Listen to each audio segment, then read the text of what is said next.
You never know. We could see it come out. Might be the right option. I do like starting off with this Potemkin. Big body character. You got all this health pool to play with. And like you mentioned, it's a bit easier to deal with all this Nago pressure for how big his disjoints are. Ooh, and we got some people in chat cheering on Caniac, so here we go into this match. Oh, a really good counter hit there. Yeah, a little bit of the slow start out for it, but... Oh my gosh, these counter hits are not working out for CaptUnknown right now. The slow approach. Choose. I dare you to mash. Make a choice. Oh my, the walk up into the slash. They can't. Yeah, Gigantic was putting on a lot of pressure. Great job of being able to react to that Beyblade. No longer a low anymore, actually, too. Is just a mid. But now we are seeing a little bit of pushback with the strong armor for Caniac out here, pushing all the way back to this corner. Once more, seeing what we were just seeing on the other side. And a Potemkin Buster, too. Oh my god. Into the Roman cancel grab. A little bit of extra damage just to close out the combo. Seeing a lot of confidence here from oh my gosh. Yeah, Caniac Combo's doing a great job at actually punishing these mash out options from CaptUnknown. However, CaptUnknown, ironically enough, needs to find his way in against Pot with that. And he can't. Oh! Gigantic is going to be able to install the pressure, but the real threat was Pot Buster all along. Nago cannot do too much in that scenario. It genuinely is so scary. Oh crap, we didn't have rematch set. It's all right. The players will hop back on. We can get but as it goes on. It is a little crazy just how Potemkin can really scare Nago into doing nothing. Because what can you do? If you try to go ahead and just spin in, you hit the wall. If you try to super jump over, you're risking getting hit by the new move that Potemkin has with the vertical friggin' rocket up. There's so many things that can be done on Caniac's end that stop CaptUnknown from being able to be in the know. Yeah, the best way to stop all this defensive pressure, or any option really from CaptUnknown, is just to limit what he can do from it. The more options you can annihilate with just that Gigantic High coming out. The frame traps are crazy. Oh, into the Potemkin Buster. Ooh, CaptUnknown just not necessarily being so confident. We're seeing some pokes coming out. Caniac is getting at least... Okay. Caniac's starting to feel himself now. That was a round start Potemkin Buster. Into another one. This might close out very quick. If CaptUnknown does not lock in, such low health, but not necessarily death, very close to 50 meter, can possibly run it back, but no, tries to super jump and gets hit. Yeah, CaptUnknown's having to deal with this pressure now on defense. Do you mash to try to stop this Potemkin Buster from coming in, or do you just eat in a close slash? It's kind of hard to deal with because one option you're getting counter hit, the other option you're getting grabbed, and I mean, it's the true pot mix that you got to handle, and unfortunately, you're never going to win it.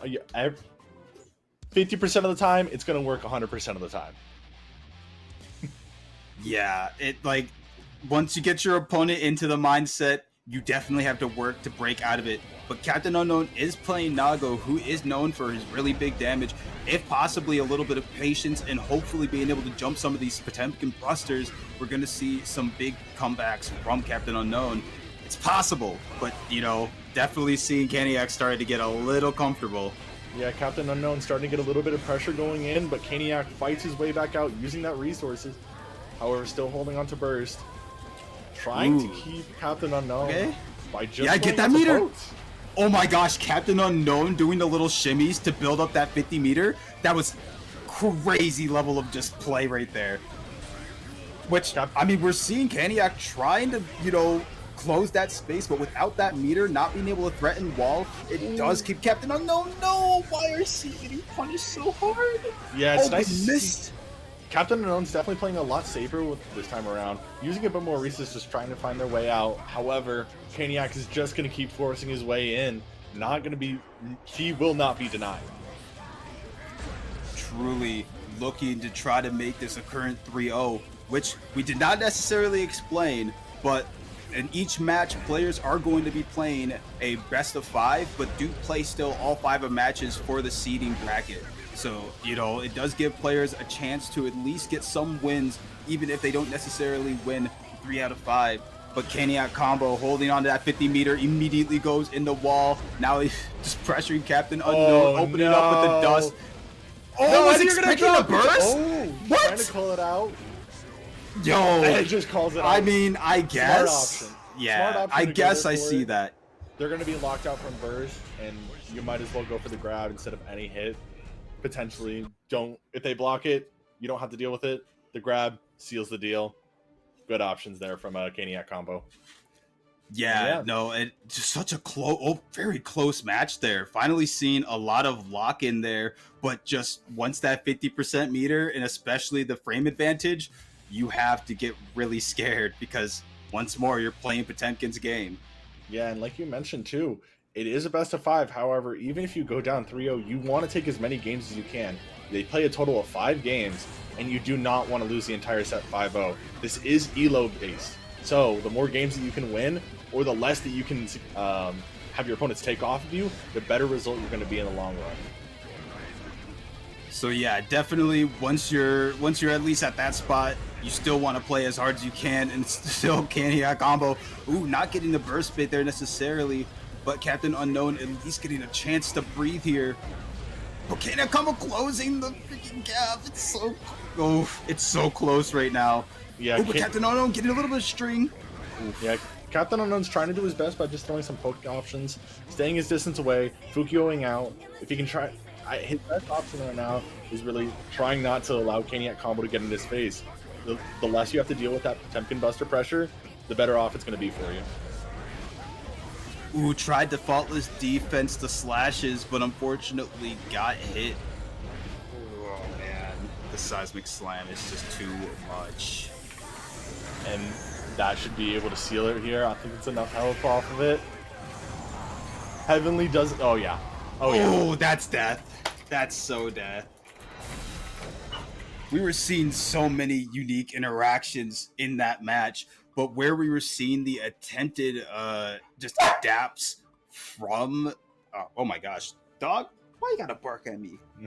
Making me forget all the players' names. But when Captain Unknown was trying to go for those faultless defenses, trying to call out those pokes, it was unfortunately the slide head just getting him every time. And I mean, you gotta almost anticipate it, because that is a really good grounded move for Potemkin to throw out. Yeah, as Captain Unknown does try to poke in, get his way out, just so that way he can play safe. Caniac combo's just punishing that by just doing that slide head. Ooh, into Potemkin Buster. Oh, Captain Unknown. Oh, trying to anticipate more normals and just getting hit with all the special moves. Yeah, just trying to loop over that that pop buster pressure. Hey, it's armored. Why not? Caniac combo getting away with so many of these armored options onto Captain Unknown's defensive mash. And now you got to deal with the Gigantic Eye. Gonna get hit from it. Oof. Wasn't enough time. Still an end lag after confirming a hit onto him. I'm so sorry, but I had to let this dog out. She is still barking. No worries. Caniac combo putting Captain Unknown onto match point right now. And continuing the pressure. Making you guess. Is it going to be that pop buster? Or? Wow, wasn't high enough up to be able to get the Heavenly to confirm. Captain Unknown's still some signs of life. You're not out of here yet. First is gonna go off. Gigantic Kai. What do you do? Oh, tried to go for the... Oh, no. Far slash. It's a good transition for him. I think it was a swaggy transition, I'll say that. It was so crazy. The mix that dude was coming up with. But picking the brown colors too, I'm sorry. We have the match already started here. Cass getting grabbed and put into the corner. Butterfly. Yeah, starting off. Good. It is going to be one to note. Cass was one of the top performing players within the last couple of years, so kind of got a big target already out for your head. These new players might be able to adapt a little bit more. However, Cass is already coming out really strong. Going to be able to get this wall break with the super for a hard knockdown. Really good work there from Cass to get the wall. Throwing out the yo-yo and immediately keeping the pressure on. Now Char trying to spin out of the pressure, but no, got initiated by the Go-Go Roger, and now the health bar is what is going. Yeah, hard thing to note for this matchup. Doesn't punish his own DP. Oh, difficult. Got the hero burst of all time, and is it gonna take it? Hard thing to note with this matchup, Anji really does have to play with inside of a spin distance. However, spin with a projectile is minus on block. Well, I guess minus on any projectile. Ooh. And now with the recent change of Fish too, Fish is minus on block. So you're really playing at a massive disadvantage against Bridget. Because even in these scenarios, Bridget can stay safe when being able to poke in. Yeah, Fish luckily being as big, we saw there, you know, can at least help with spacing out, but the counter super getting missed. Cass now sitting on a full bar is going to choose to spend it. Goes for the hard knockdown. At least 50% of it. Oh my gosh. Might as well take advantage of it. Get the hard knockdown. Put him in one more scenario. Cass starting off 1-0. And I think we're seeing why Cass, she's one of the top players and big sharks out here with inside of CFGC. Kind of a great showing to have out with inside of week 1. Definitely. Bridget is a very exciting character to spectate because she does so much, and you could already see Char trying to stop this insanity and does so with some low punches, but still Cass putting the offense right back up, spinning in, is possibly going to get the wall here and uses the Go-Go Roger for that extra damage and hard knockdown. Yeah, nice. Ooh, what? Nice on Char's end to not fall for that. Ooh. Ooh, trying to call out with that side. That DP doesn't get anything off of it, however, and now you gotta take a knockdown. Oh, BRC did try to go make for the counter super. Yeah, unfortunate. Does not work out in the end. Cass is doing a great job at being aware of Char's meter situation and playing around that burst safely. Not burst, parry, I mean. Yeah, ooh, and the parry trying to be okay. Doesn't get the carry. The carry was insane. Yeah, oh my gosh, you gotta rock the baby. Cass being so aware, she noticed that bar of meter just being built by a Char on the other hand. And so close to death, but not it.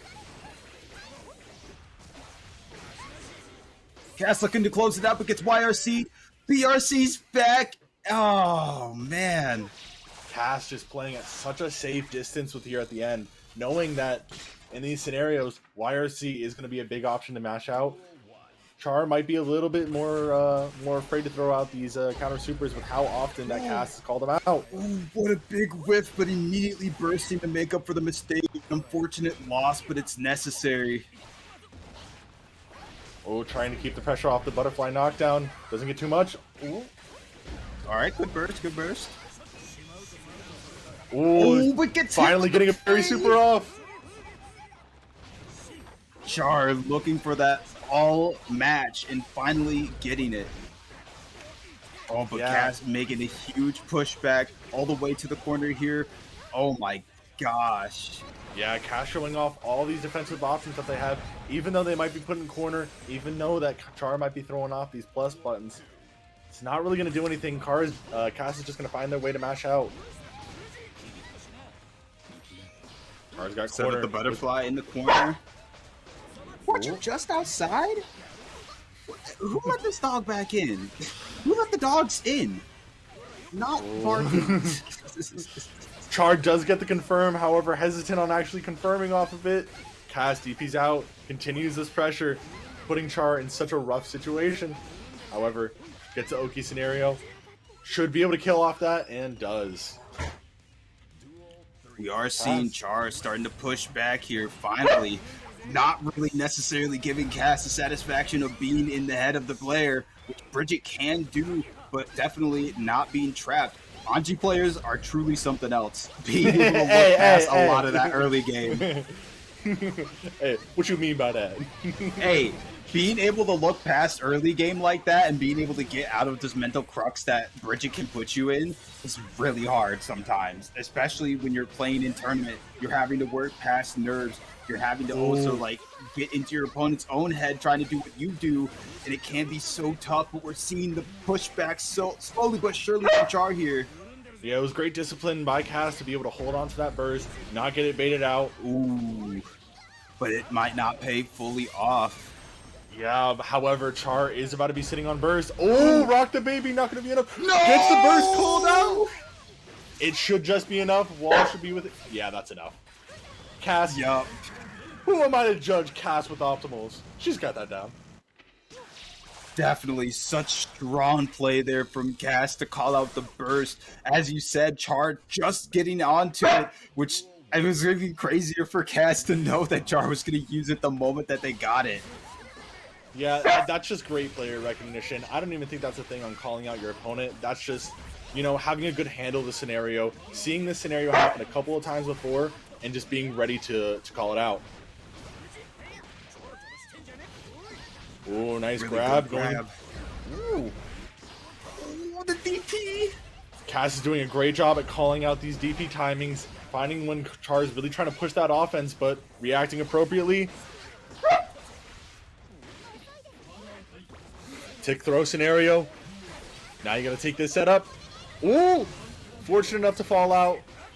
Great discipline there by Char by not just going for immediate fish. Oh, However, the grab to fake out. Wow. Oh, And calls the out the spin with Rock the Baby. Oh. Spin no longer being safe. Char having to find a new game plan because Cass is certainly starting to adapt heavily here. Yeah, these spins are, I mean, unfortunately, they're going to be your game winner, but they're not always going to be working out for you. Cass is a great recognition now of when you want to throw those out, trying to put you in a scenario where you're purposely going to fish and punish you for it. And with that, with the dust, is just going to be pushing her offense. Signs of life. Ooh, good spin. It's not out yet. Until it's over.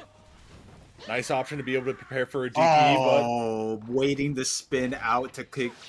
Oh, Cass was ready. that is how it is. Yeah, unfortunate. One last game. Char can still bring it back, put themselves, get a point on the board. Already with a great start, pushing Cass into the corner. However, burst is already off the table. Does get a low hit. Doesn't confirm much off of it. Cass feeling... Oh my. Oh my gosh. That combo was starting to cook a little too much. Oh, the Anji spin not being able to YRC out of it. Unfortunate, but the... Oh my gosh, the red RC being used as an offensive way on block there really worked out in Char's favor, and Char is suddenly starting to push back against Cass, looking to at least get a point on the board. Yeah, Cass looks like they're just ready for any single scenario. Not going to let Char actually be able to loop any offensive pressure, and just waiting to rip that DP. Ooh, we saw Char kind of go for a really good option there, but doing it again allowed Cass to immediately call it out and get some really good counter hits to lead into a full combo with the wall break. But now we're seeing Char push back. Oh no! Unfortunate drops on Char's end. Nah. Oh, BRC is going to be able to extend the pressure. Nice job. Dropping it early just to be able to pop super to get the wall break so that Char can't use burst to get out of it. Ooh, and then just going for the wall, looking for every choice for Char to go for burst, but Char not choosing to use it. Cool. Starting out for these spins. However, being fearless to throw him out, even though Cass is multiple times here, called it out on round start. Yeah, and it currently is match point, so Char needs to certainly try to get back, start getting back at Cass for all of this. Cass trying to go for the wall, but accidentally dropping combo, immediately PRCs, but it's not work out for him. On fish, you gotta block after. You gotta know that is minus now, and unfortunately, Cass just punishing Char for that. Ooh. Trying to still continue this offense. Not gonna be able to kill off of this. However, is putting one good scenario. Ooh. Oh, the burst. Oh. The spin. Char's got signs of life. Does not Oh, call does it not out. respect it. Oh, Oh, it does not hurt the meter base. on back. Oh my gosh. There's so much going on at the end of this match here. Both players so low on health. Gets the spin, but does not do the follow-up. And gets hit by the low punch. Oh my gosh, Cass. Char was not there running that Nago. If I'm not mistaken, I'm pretty sure Flair is a returning player as well. So nice to see some recognition back. And they're letting the intros run. I don't even know if these characters have an interaction. It's been a while. Hey, it's true respect from both players. Such a testament thing to say.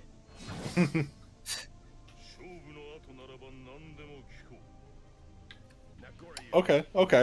No insanely unique one. Yeah. Yeah, like nobody's starting in nobody. Yeah. And then they start fighting. Yeah, and then they immediately start scrapping. Flair already starting off pretty strong. They got their offense cooking, going up against Specs. They already took away Specs' burst. She's got to deal with this corner pressure now from Nago. And Nago with Blood Rage. That's just death. Here's the thing about Testament. Testament is a sponge, and not in a good way. Sorry, not a sponge. She is the scrubby bit of the other end. It is really bad to get hit. And Nago doing as much damage as he's doing, especially like you said in Blood Rage. It's very scary work here, and we're seeing a lot of confidence from Flair with the blood meter management. Oh, does not connect with the last hit. Flair not enough for that, but it's enough there. Yeah, there you go. Oh my gosh. She's struggling to try to find a way out of this corner pressure. Flair, they're just continuing their offensive pressure with Nago. Blood Rage or not, they're going to abuse it. Yeah, we're definitely going to have to see if Specs can start to push back against this, because Flair is really just making so much use of Nago's range. We're seeing a lot of floor slashes here, and then the closing of the gap was, oh my gosh. The Fujin is just, oh, this is certainly going to hurt. It's going to be with hard knockdown as well. Flair having so much Blood Rage too, but not enough to pop, is going to have such good distance on these. Okay. Command grab on Wake Up. Nice setup. Flair taking the round. Flair is definitely currently keeping at Specs' toes, not really letting her breathe too well. And I mean, that's certainly what you want to do in this matchup. Giving Testament the space, being able to give Testament the ability to have those the kind of far spacing that she can have, or can have. It's such a crazy, kind of match that you had to play.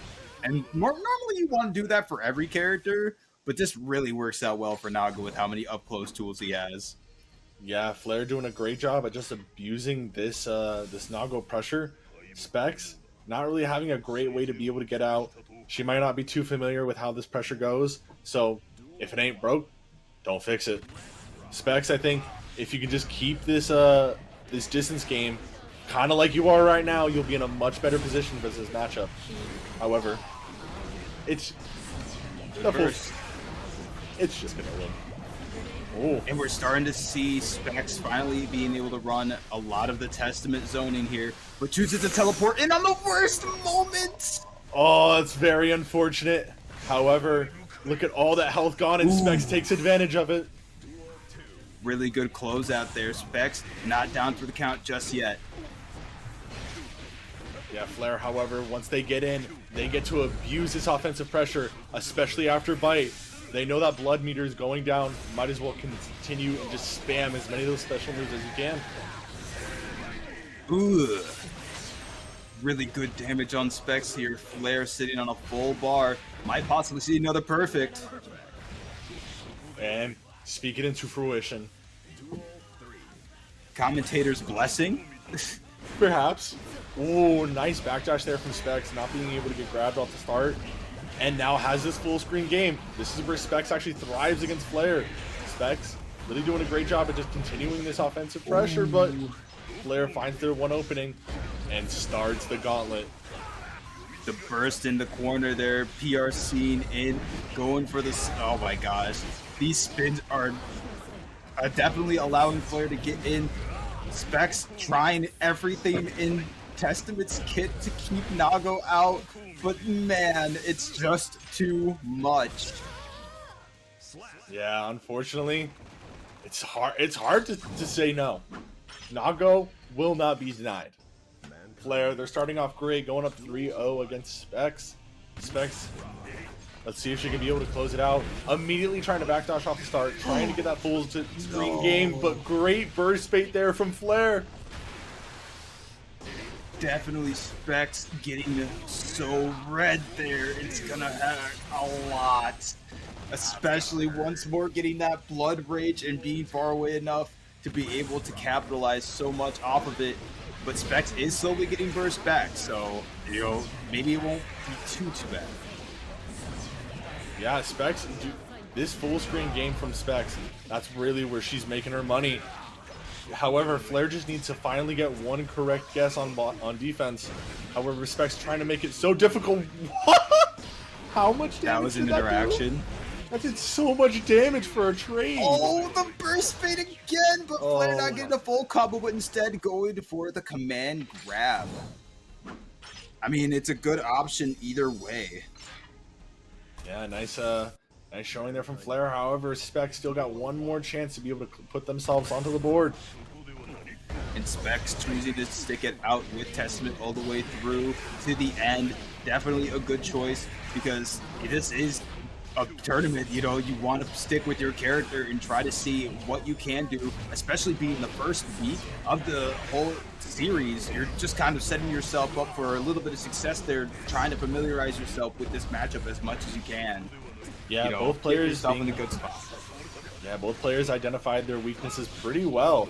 Flair just knowing if they can get inside of Specs' face, she's gonna crumble. But Specs knows if she can just keep Flair away for the entire game, they're gonna struggle. Oh, nice option there The from clone. Flair. Now, just one more round left for Flair. Specs, we'll see if they can still put themselves onto the board. With how much damage Flair is putting out, Specs definitely needs to be a little careful here because we have seen in this scenario a very quick turnaround in terms of health, going straight into Blood Rage and is going to... Oh, okay. Oh, no! This is it! Oh, and Specs Flair. takes the round off of it. How unfortunate! Did Flair have a moment to think the BM and then didn't and then tried to actually play the game, or was that possibly a misinput? I really don't know. By the looks of it, the input is a double quarter circle, so I don't think that was actually a fault on theirs. I think they just went one too many quarter circles, and unfortunately, was not able to confirm off of it. Yeah, no, Specs given another chance to possibly get back here. A really good counter hit, setting up the spacing, going into the Blood Rage, a very huge health deficit being made. Flair trying everything in their power to close out the match to try to stop this. And oh my gosh, Clone's gonna win once more. So close there. I'm not too familiar if they are or not. Yeah, I haven't seen. We got too many people this time around. There's so many people around. Like, yeah. There's so many players. But going into this match here, it looks like it's going to be Dizzy into Chipp, which I don't know. I don't think I've ever. I don't see how this is gonna go. I think honestly, a nice. I like the choice of Dizzy here. You might as well start out with it. Not a well represented character. However, finally got some love, got some changes that definitely help out the character more than anything. However, if there's any character that got away with just winning the patch, it would be Chipp. But I'm about to say, I've only really... Unfortunately, I've started looking at the patch notes for only Axel and Axel alone. Because I want him fixed in every patch. But you know, do indulge me. What is some of Chipp's kind of new tools? Chipp, I mean, I'm not sure how much you might know, but obviously Chipp's got that rope, which just allows for a lot of Oki pressure. You got a lot of cross-ups. You got to guess. However, on the other hand, Dizzy finally getting love for some of these changes. Wall is just a much-needed change that they got.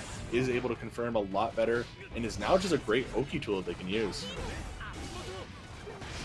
And yeah, on top the of it, Dizzy changes I've heard are definitely like they did leagues for Dizzy. yeah, they finally gave her some of the love that she needed. I wouldn't say that she's an insane character, not like Mr. Chipp here, but Garlic Bread blocking all that pressure though, and getting the Winds of Rebellion. Oh, not being able to capitalize fully off of it, and we're still seeing Gigas come out with all of this pressure, finally getting in with an overhead, no burst to stop the kill here, but Garlic Bread not dying. yeah, Garlic Bread still says I got some fighting me. I didn't hear no bell. Gigas trying to find their way out of the corner, does find it, takes the round there. However, Garlic Bread still got burst on deck. Yeah, and we do see Gigas slowly but surely approaching that, possibly going to use it for a little bit of pressure, or possibly might use it just to get Dizzy off of his back. Ooh, and we're talking about some of these changes. Look at what they allowed Dizzy to be able to confirm much easier with that ice field, and look at what it did. Chipp's one hit away from death now.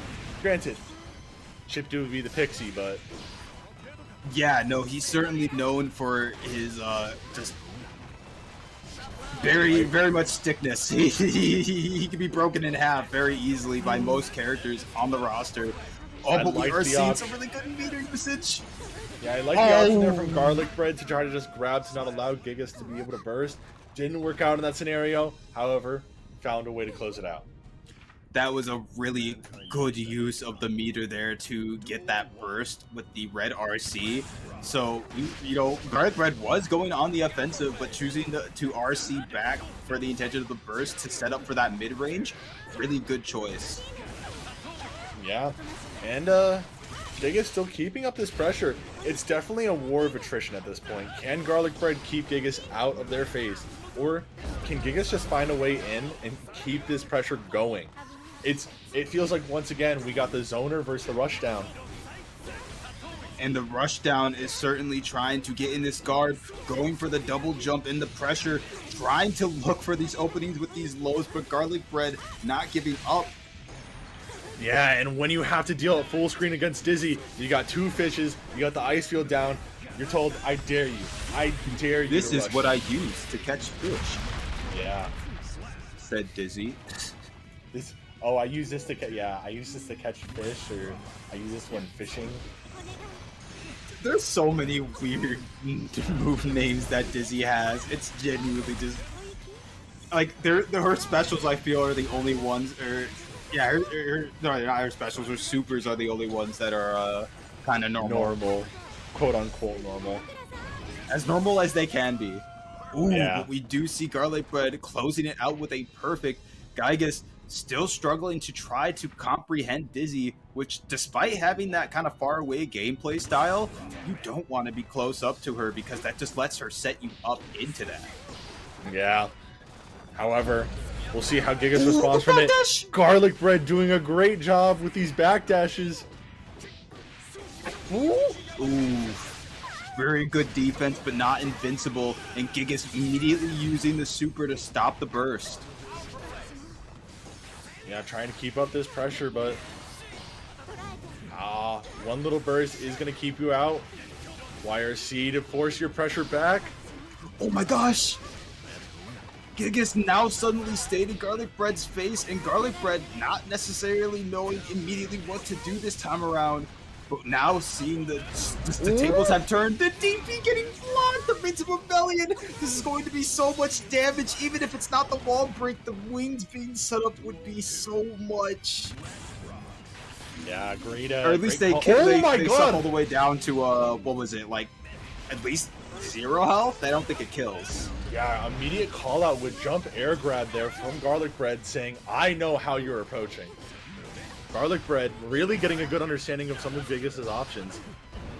And a really good tech there too, even further cementing, you know, your sentiment on it, which is, you know, we're seeing a lot of adaptation here on the player end, but Garlic Bread kind of is getting hit here and gets opened up by the fillet overhead. Such a good and classic just Chipp tech.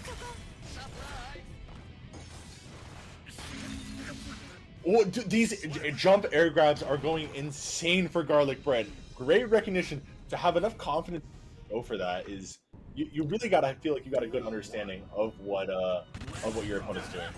And against Chipp too, like you're pressing with confidence with somebody who can air to air pretty well, you know. Yeah. Ooh. You are seeing the set Don't up want to here, jump the fish out overhead. Oh, gets bit anyway. Really good burst on the super. Yeah, that fish was still able to confirm, but good job to be able to burst out there right as Garlic Bread went for that super. Oh, gets scalped by the freaking command grab. Oh my gosh. Ooh. The patient gameplay. We're seeing Geiget's trying to backdash out of this, but unfortunately backdashing straight into these fish that want him dead. Ooh. Garlic Bread not afraid to be in the defensive scenarios. Calling it out. Does close the round.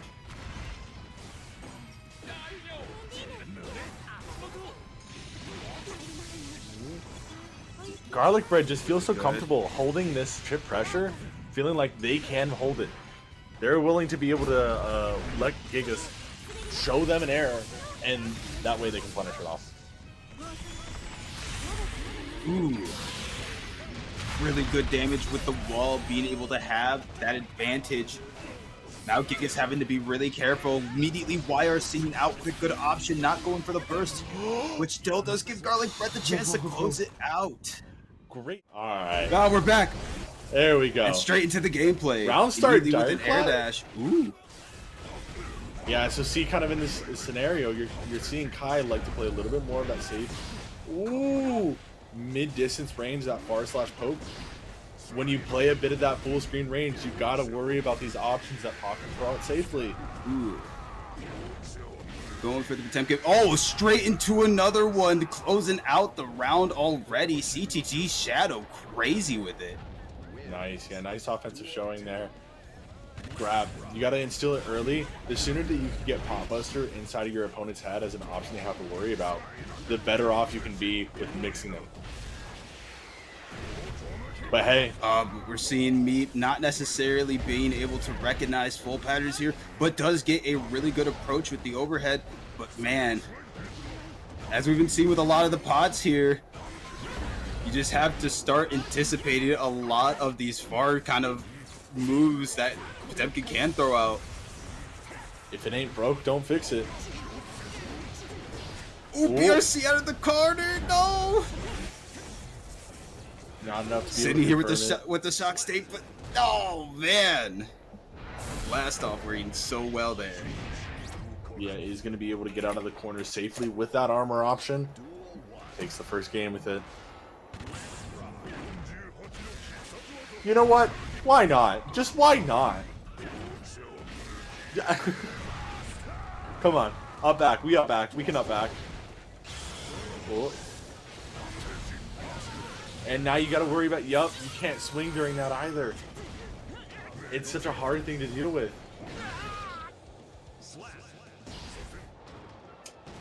We'll take the round there. Now, surely not again, right? Okay, okay. You know what? Might as well try it. Alright, Meep's starting to get a little bit of their offense going. Not going to be able to get too much. Our knockdown there from Slide Head.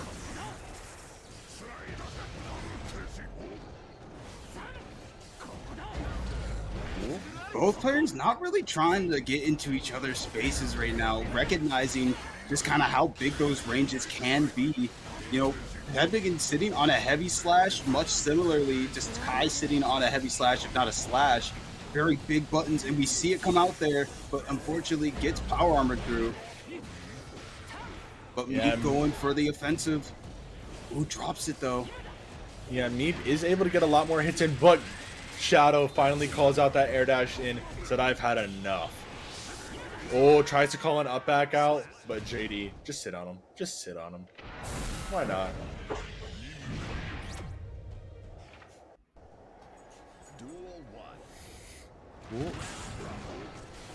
Alright. Going into the next round here. Shadow starting off up 2-0.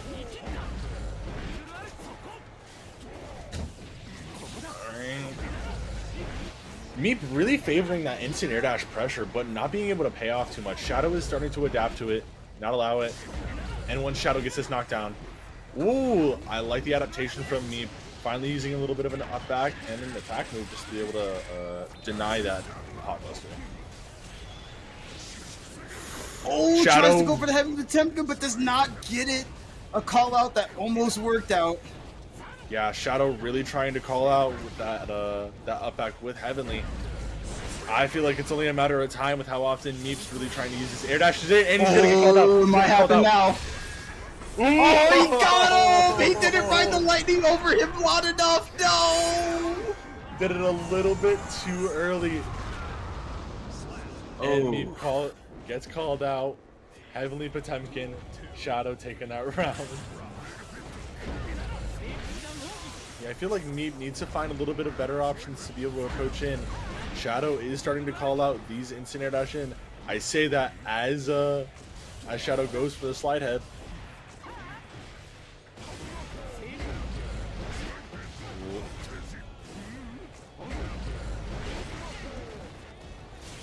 Knockdown pressure going over, and he gets it. Oh, that wasn't enough. That was so close. Surprised that didn't actually confirm.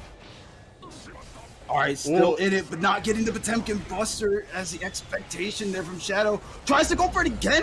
Are we seeing these short hops coming out from Meep? Just the intention of baiting out Heavenly? It's a race to meter, certainly working out in his favor. Yeah, these scenarios are just getting Shadow to burn these resources. Now, man, he is not getting these anymore. Oh, just having the moment to pause and realize, man, I just got that happened 3 times. Definitely giving me a moment to pause.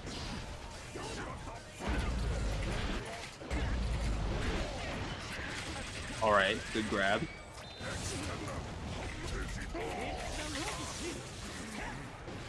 Ooh, trying to keep this pressure up. Using a little bit of different approaches. There.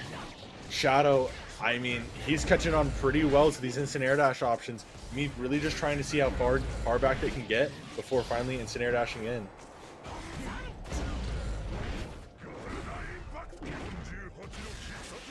It's only a matter of time. It was only a matter of time. Shadow now going up 3-0 over Meep. I think if you're Meep here, you got to acknowledge that Shadow is waiting for you to just air dash in before calling out anything else. You got to find some more grounded approach options, potentially some throws on it as well. Got to get Shadow a little fearful to block. See, and Shadow's just going to keep calling it out. Oh. And he calls it out again. Oh my gosh. This is definitely a better option for these dashes. Not necessarily going for the Potemkin, or not really looking for the heavy Potemkin Busters. Never mind, I spoke too soon. Yeah. Shadow recognizes that, I mean, Meep's just going to keep going for these air dashes in, but not calling him out fast enough. And the Potemkin Buster doing so much damage, being able to close out the round. Meep definitely has to be a little bit more careful here. It is currently 3-2. Ooh.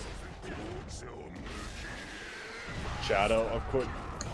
If one mismove happens, he's just gonna pop buster. Shadow trying to find a great way to end some pressure sequences. Oh my gosh, Shadow wants this so badly. I mean, I can't blame him. He's calling out Meep's air dash pressures repeatedly over and over again. It's just the timing that's being a little bit difficult for him. Yeah, and instead of choosing to go for the wall, which even though Meep can jump over, at least give Shadow a little bit more of a setup. Shadow still going for the Heavenly Potemkin Buster. I honestly feel like he might be using it for mobility at this point. He's gonna try. Oh, he's trying it again. Ooh, good low. Wasn't able to. However, Meep putting themselves onto the board a little bit here. One more. Round start Buster. Hammer fall in. Ooh. Shadow's got a good understanding of what Meep wants to do defensively, but he's just not being able to call it out right in time. And Meep, getting away with it, is going to be able to continue that pressure sequence. Just pray on him. All right, good anti-air, and immediately into the next buster. Not necessarily death, but super close to it. No, not getting the call out just yet, but Shadow still being able to pray above, praying for the heavenly Potemkin buster, and going, almost, I'd say at this point, praying for the 5-0. Yeah, trying their best for it. One more game is all they need. Oh my god, defensive pop buster is just working out so great for them. It really is just becoming 6P the game. Oh, gets away from the stun dipper for it. However, Meep needs to find their way back in. Ideally not in air. Looks like Meep's struggling to figure out how to open up Shadow because he knows these air dashes in. They're potentially the best chance that he has to be able to open them up. However, Shadow recognizes that and is just going to keep anti-airing.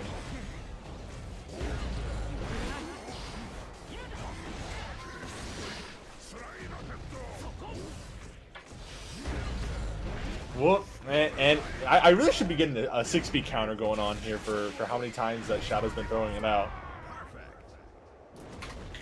Shadow does take it, gets the 5-0 over Meep in week 1. Locking both characters in. in. So, Testament going into Bridget. We're seeing kind of once more that little bit of a zoner versus rushdown kind of gameplay where Bridget's going to be wanting to close the gap using a lot of things like Kickstart My Heart and just the flip and all the matters to try to close the gap.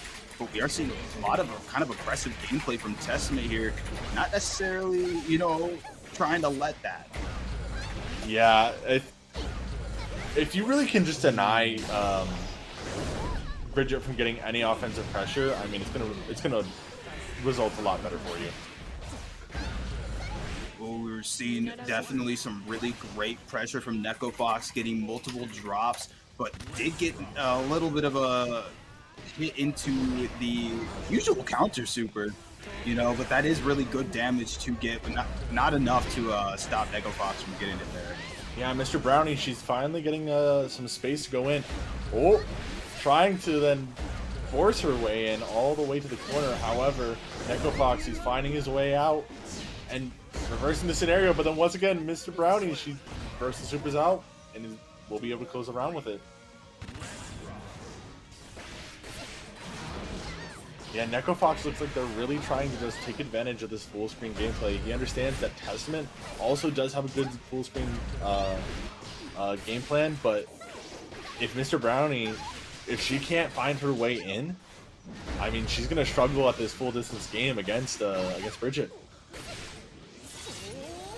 And struggling a little bit here indeed. Not choosing to break the wall with super, but not necessarily needing Neko Fox being able to close out the first game or first match. Yeah, good closeout there from Neko Fox. However, Mr. Brownie, she needs to find a way to be able to still keep this good distance, but also not allow Neko Fox to be able to control the full screen. What a gold burst! This is really good for Mr. Brownie. Having such a good gold burst in the corner there. Yeah, getting pushed back anyway. She definitely cannot capitalize off of it. Yeah, unfortunate scenario there. Was able to get the knockdown, but wasn't able to time the OQ pressure correctly. And now letting Neko Fox roll back away with it. Mr. Brownie, you see, she's finding her adaptations where needed to. However, Neko Fox is just trying to keep to the stick true zoning gameplay. Distance is his best friend. Bum doesn't get anything off of it, unfortunately. Continues the pressure sequence. Fox going so crazy, expecting the 6P and choosing to go for the low to punish it. Very crazy and clean gameplay here from Neko Fox with the anticipation of all the different just kind of anti-pressure moves. Yeah, Neko Fox deciding, wanting to keep the pressure, continue the offense off the bat. Mr. Brownie getting that burst off, trying to get some breathing room. We're kind of making a little bit of space there. Oh, the 6P not necessarily working out. All right, get the stain state. Still setting up for more of the zoning pressure, but unfortunately gets opened up by the overhead mix. Ooh. Counter super. Oh, one more hit. Oh, she maybe the butt attack was not the best attack to throw out there. But we are seeing Neko Fox now playing a little bit more in the air, approaching all the way. Seeing that that's kind of working against Mr. Brownie right now. Oh yeah, Neko Fox trying to do a little bit more of this offensive game plan. Mr. Brownie, she's trying to find her way out, getting these hits, but not fully escaping the corner. Neko Fox takes advantage. Super does whiff, however, being Mr. Brownie. Gives her some breathing room.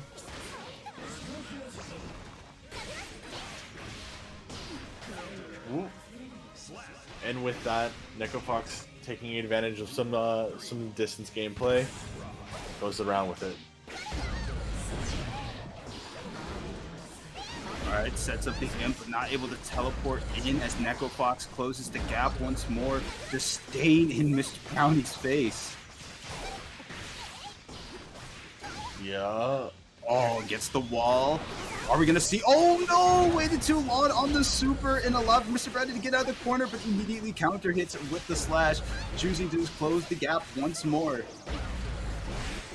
Oh, trying to anti-air these approach options, however, is just not timing them a little bit off with it, and unfortunately, Neko Fox is getting away with it.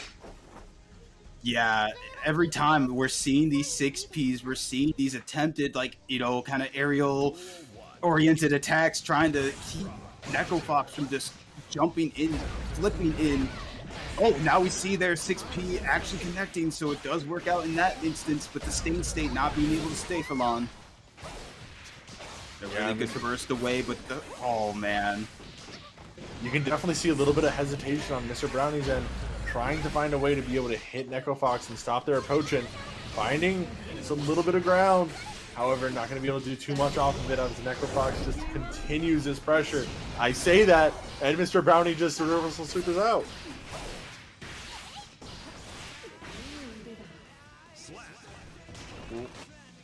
But with that, Neko Fox keeps the corner pressure and takes a round with it. Ooh, and the 6P attempt once more coming out there from Mr. Brownie, but not working. Now Neko Fox back into the same spot regardless. We're seeing a lot of lows coming out here in the attention to catch, Mr. Brownie not necessarily blocking low. Yeah. Mr. Brownie with the stain state, no! Wasn't out in time. These reversal supers have been money winners. There you go. With that, does take a round, puts them back into this game.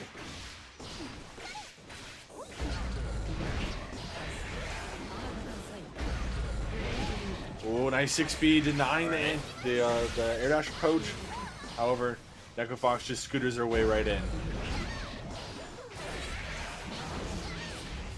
Ooh, nice job from Mr. Brownie, denying Neko Fox from actually getting any round going in. Stopping the scooter approach.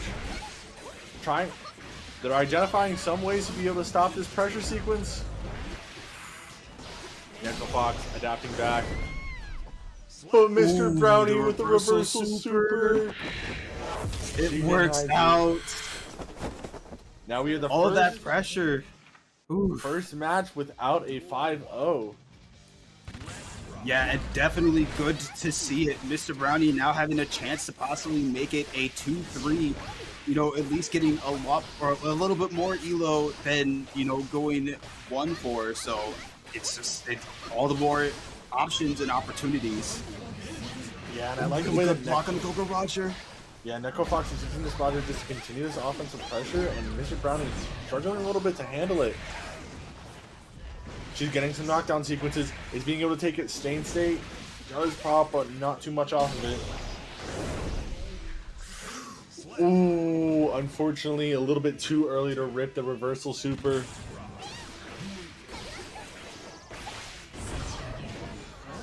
Whoa, nice Grave Reaper.